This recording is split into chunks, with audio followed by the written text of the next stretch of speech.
Good morning. This is Po-Keung, adjunct professor of Hang Seng University of Hong Kong.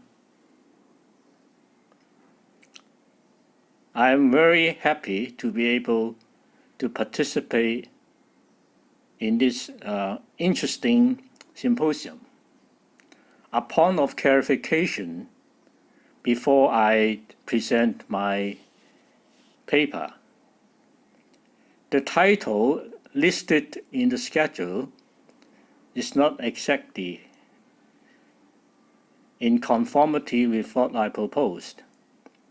This paper is not about Confucian entrepreneurship. The proper title should be Confucian Merchant, Confucian Culture, and Sustainable Business. The following is the content of my short paper.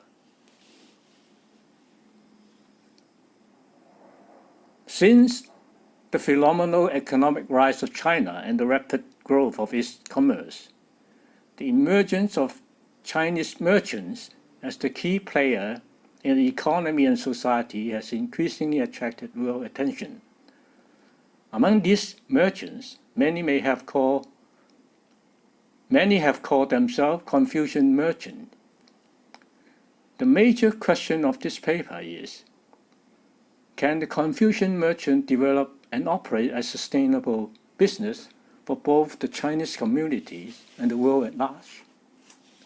The main argument is that though the positive elements of Confucian culture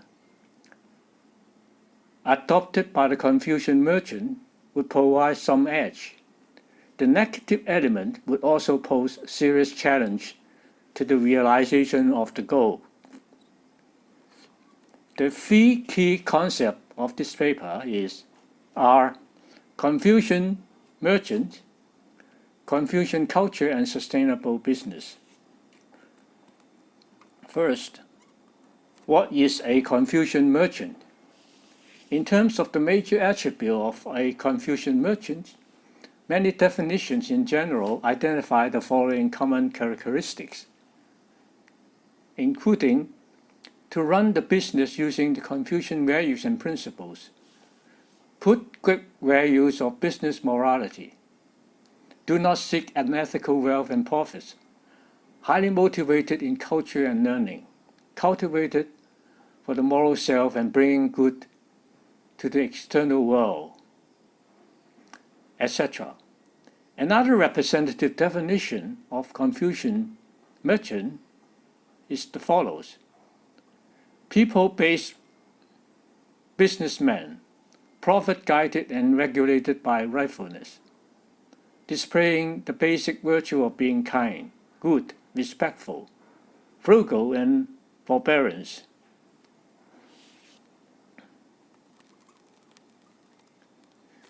In other words, a Confucian merchant can be broadly defined as a merchant possessing and practicing the major elements of Chinese culture. For a narrow definition, a Confucian merchant is one who adopts and practices the core values and principles of Confucianism. This discussion adopts the narrow definition. Second, what is Confucian culture? Confucian culture is a complex system consisted of core values, fundamental principles, basic concepts, folk laws, customs, practices, institutions of Confucianism, which includes virtue ethics as its major component. Ethics and morality occupy a dominant position in the Confucian cultural complex. Confucian ethics is principally a virtue-based ethics with 5 fundamental virtues: compassion, rightness, rule-abiding, wisdom, and trustworthiness at its core, which broadly define what is good and morally acceptable in human society. Other additional virtues cluster around the core to form a complex network of virtues for defining, regulating, and guiding human moral conduct and relationships.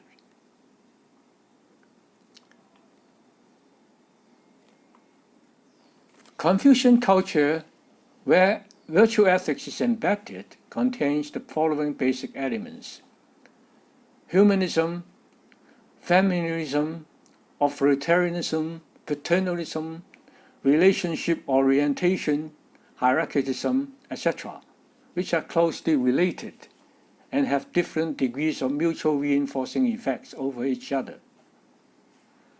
Always under-recognized and least discussed, these basic Confucian elements should be objectively unpacked and assessed to enable us to better understand Confucian culture and Confucian merchants.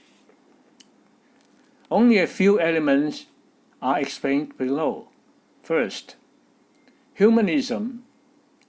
Humanism is a belief which prioritizes the human secular world over the natural world.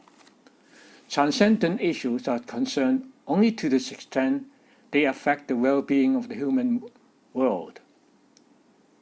Human interests are more important than other non-human interests.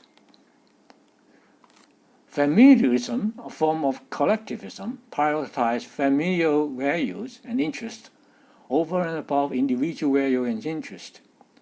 As filial piety is regarded as supreme value and virtue in the Confucian value system, the human family is religiously revered. The 5 basic relationships in human society are basically modeled on those of the family.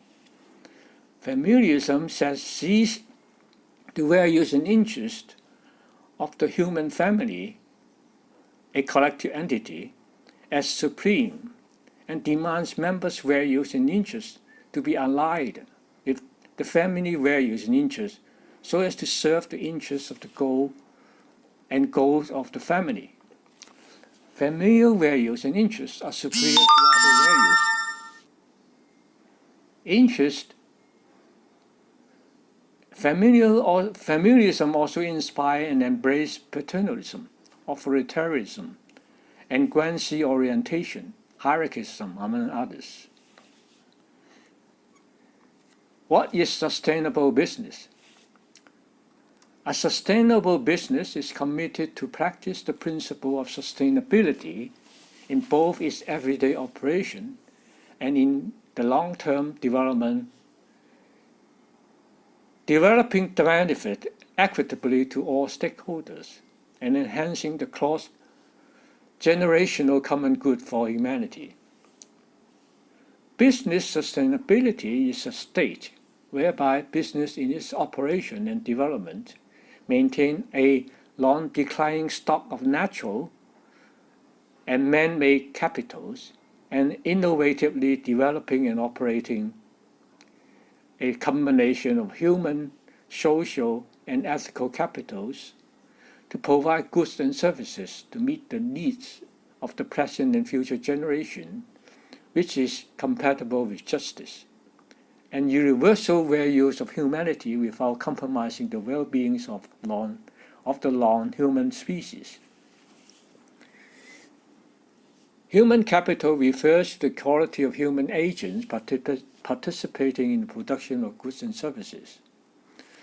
Social capital is the relations or connections between people that bring benefit to those concerned. Ethical capital is the ethical resources within the productive system that facilitate, enhance, and sustain the ethics of production processes and products. Finally, the argument outline of this paper. The virtue-based morality and humanism, when properly translated and implemented, could make positive contribution to leadership, organization, and workplace ethics, as well as business ethics in general. Specifically, they could provide enrichment to the human, social, and ethical capital of the sustainable business. However, humanism may not sit too well with the value of sustainability, which embraces a pan-species concern, giving due consideration to the interests of species other than Homo sapiens. Current global issues like climate change and global warming cannot be adequately addressed solely from a humanistic perspective. A broader cross-species perspective is required instead. Even virtue-based ethics, despite its merits, is not sufficient to build a functional, sustainable business. In addition to virtues, which are basically person-based, a sustainable business requires robust norms and institutions. In other words, along with virtue-based ethics, we need a rule-based system working collaboratively with it to make the sustainable business work.